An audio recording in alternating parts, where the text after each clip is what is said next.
What's up, my YouTube family? Welcome back to the Gaming Brigade, and since the announcement of Outriders Worldslayer, I've been getting some messages at the channel asking me what do I think, am I going to be jumping back into the game, so today I wanted to take a few minutes and give you some of my thoughts. Now, if you happen to be new here, feel free to hit that subscribe or join button. If you enjoyed this, you could hit that like button as well, and remember, we are currently having a giveaway for an Xbox Series X. To enter, all you need to do is subscribe here or follow on Twitter, and the winner will be announced on July 4th of this year. So as I start this video off, I want to go into my thoughts on the game so far and what my experience has been. Now, many of you may be new to the channel, however, one of the things I always try to do here is give you a fair and balanced assessment of a game regardless of my own gameplay. And some of you may know, if you've been at this channel for a while, that for me, when I first started playing Outriders, I thoroughly enjoyed the game. I was having so much fun. I liked the voice acting. I liked the story. I was enjoying, the actual gameplay itself. However, we ran into some major bugs, and like many of you out there, it really turned me sideways from this game. I had to deal with that whole character wipe where, I turned on the main menu, my character was in their underwear and all this stuff, and I kept giving the game a chance, but unfortunately for me, there was just issue after issue.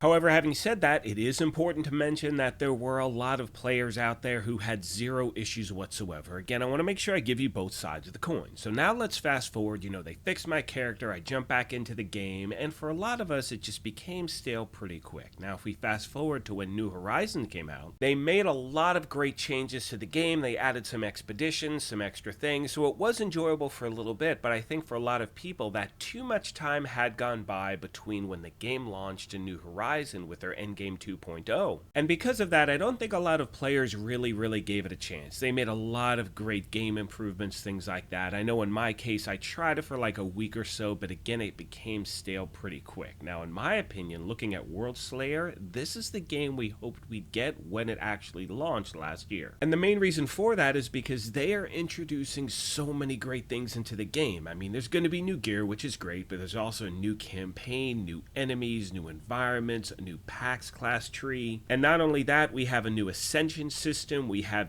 they're introducing something called the apocalypse system and a third mod slot. So again, for a lot of players out there, these are a lot of things I hope to see a long time ago, and the game is finally introducing. Now, the game is also making a ton of quality of life improvements, which I know for a lot of people out there, they've just been waiting to see for a really long time. Now, there are too many to list in this video. I do not want to bore you, but I will make sure to leave a bunch of different links in the description down below so you can check out some information and see all the things they are introducing. Now, the one thing I want to talk about, which is the most commonly asked question you've sent me, is what is the price of the actual upgrade? So if you already own Outriders, it's going to cost you $40 just to buy the upgrade. Now, if you do have Xbox Game Pass, it's $35.99. Now, for those of you that don't own the game at all, the game will cost you $60 or $47.99 if you own Game Pass. Now, I know when the game first came out, it was free on Game Pass. I don't think that's the case anymore, but if you have any other any information I've missed, please let me know in the section down below. Now, the next question a lot of you are asking is, should you pre-order the game? Because with the pre-order, it may be a little less expensive, nothing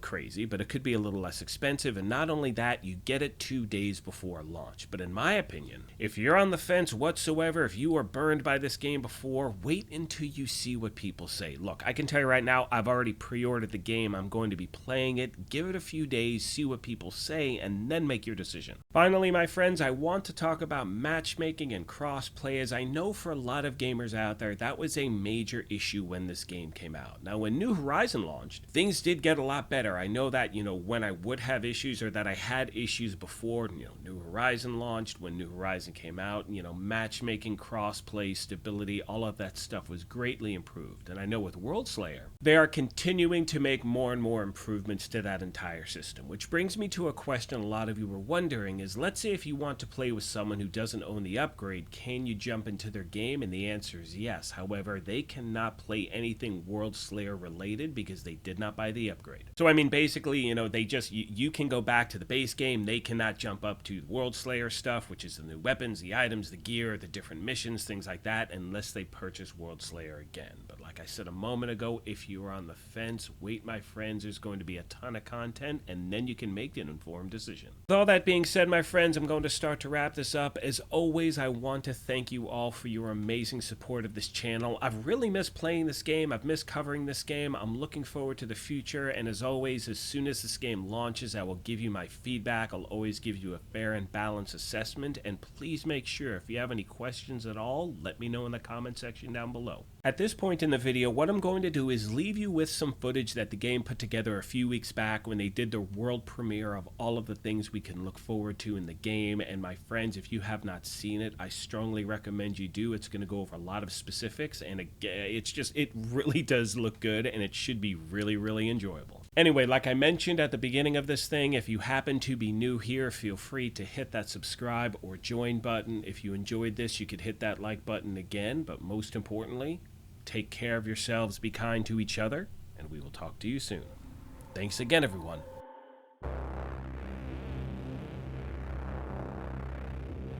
Hey there, fellow Outriders, and welcome to your biggest challenge yet. Today we're going to take a closer look at our new and much anticipated Worldslayer endgame. A vast and pretty damn scary place called the Trial of Tarya-Kratar. Quick disclaimer, next to the overall structure, we'll be checking in on some of the new gear available with Worldslayer. And we'll also take a look at one of the new enemy types that are only to be found in Tarya-Kratar. Other than that, we'll keep it spoiler-free, of course. We're also mostly soloing for the purpose of the spotlight. Please keep in mind, as with so many things in life, they're even more fun when you team up with friends and experience it together. Enough chit-chat. Endgame. Let's get it.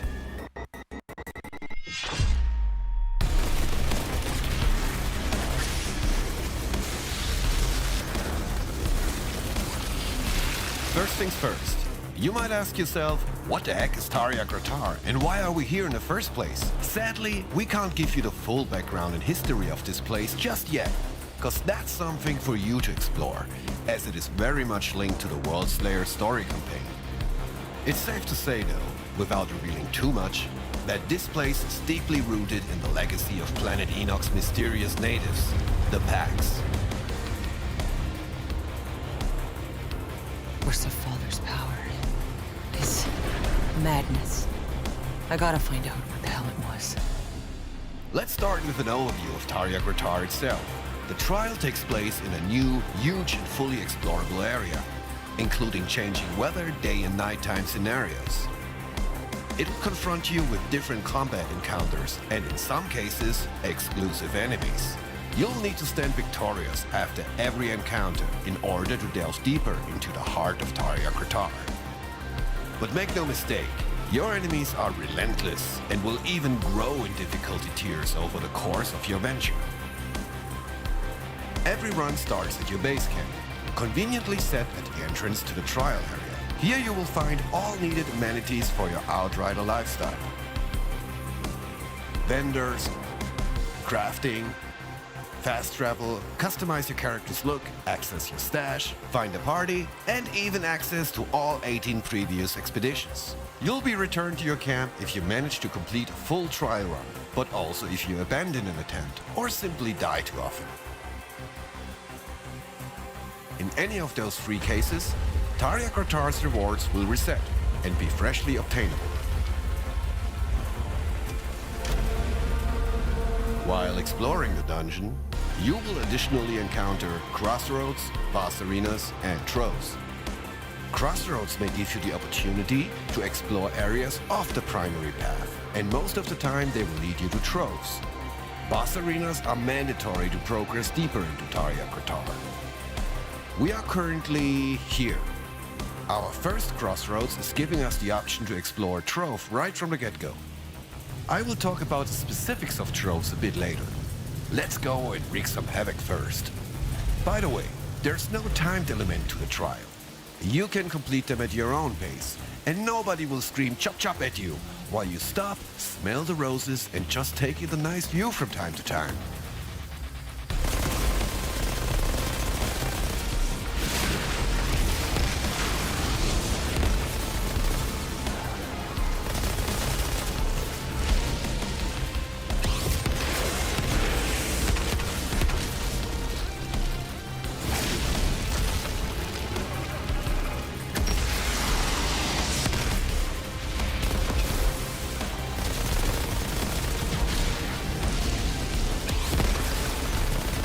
Let's take a moment to go over our current gear and pyromancer build. We're currently rocking a Sunfall submachine gun, the Hellborn bolt-action rifle, and the Boulderlings pistols. We're also doing this run with the pyromancer's new Heatseeker legendary armor set, which will work nicely with our equipped pyro skills Thermal Bomb, Overheat, and Ash Blast. It has a wicked set bonus that will activate once you successfully manage to detonate an opponent with your Thermal Bomb skill. After the first explosion, Thermal Bomb will then automatically travel to the opponent with the lowest health, and chains up to 3 more times after the initial blast. The Heatseeker set also comes with 4 insanely powerful mods in support of our Overheat ability, and helps to deal some serious damage. We specialized the Tempest branch in the Pyromancer skill tree for this run. Our Pax Class tree specialization in the Pyromaniac branch will really help to turn up the heat. As just mentioned, Heatseeker will enable our Thermal Bomb to travel 3 more times after the first impact. Those fireworks come with 50% reduced damage. Let's counter that a little. Check out Trigger Sequence. It will give explosive skills like Thermal Bomb 25% more damage, and it stacks up to 3 times. Boom! That's a great example of the importance and fun to always be on the lookout for exciting synergies between weapons, mods, and skills. Finally, we're currently on Essential level 41. We've used our available points to achieve a good spread of increase in our 4 available main categories: Anomaly Power, Endurance, Brutality, and Prowess. However, Worldslayer will also rework some existing gear, including the Plague Sower and Torturer sets, to ensure that your existing favorite gear remains viable. Also, keep an eye out for our new Sunfall submachine gun special mod, Firestorm. It summons a violent and homing firestorm to deal damage and inflict an extra crispy burn on enemies. The radius of the firestorm will also increase with each successful shot on the afflicted target.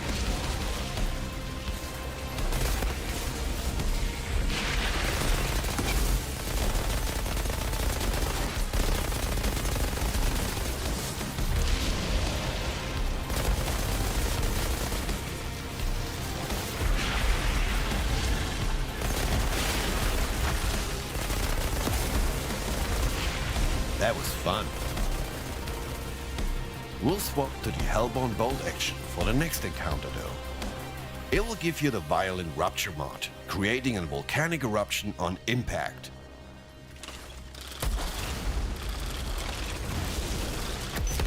Now, all those Pyromancer players might notice that this is actually one of the Pyro's most brutal abilities. So, with Thermal Bomb, Overheat, and Ash Blast already on our skill bar, we essentially added a 4th one on demand. Nice.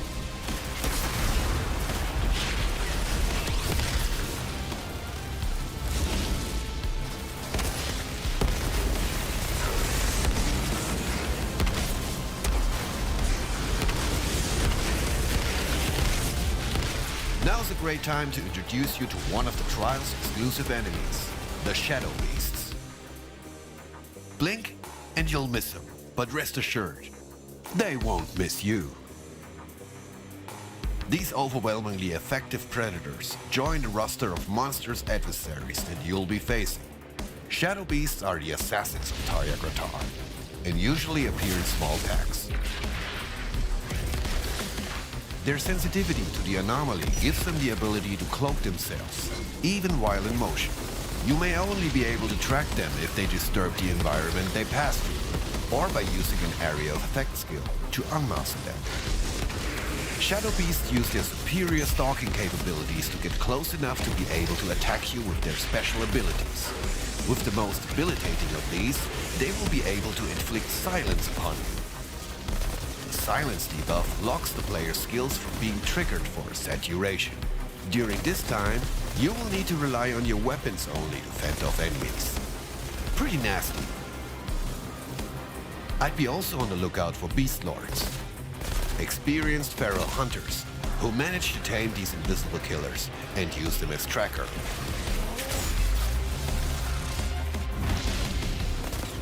We now have the option of progressing to the first boss arena, or taking some time to investigate the trove access from these crossroads. Let's keep that boss waiting a little longer. As we mentioned earlier on, troves are optional areas that you can explore as you progress through Tarja Gratar. They're dangerous enough to potentially cut short a dungeon run, but the rewards are well worth it. Let's remind ourselves of why we're all really here. Sweet, sweet, badass loot. And Troves offer something new to the Outriders universe. Targeted apocalypse gear, loot, farming. Each trove will individually offer a particular slot of gear. For example, one trove will focus on helmets, while another will offer only chest armor pieces. Completing a full run of the Trial of Tarja Gratar will reward you with tons of new and amazing items. But these trove areas give you an added opportunity to target and farm for specific Apocalypse variant gear to complete your set. Given you make it out alive from one of the trove areas, you'll be returned to your last crossroad and can continue your journey. Each location will challenge you in different ways. Some of them will surprise you with complete new enemy types since your last visit, while others throw brand new boss mechanics at you. Again, troves are always a high-risk affair, but high risk always comes with high rewards. Outriders Worldslayer. So just to state the obvious, the Trial of Tarja Gratar is repeatable at any point and designed with high replayability in mind. Guess we kept our first boss waiting long enough. And I'll leave you now with a few glimpses of what's to come. We hope you will have hours and hours of amazing fun in Tarja Gratar. Take care and goodbye, lovely people.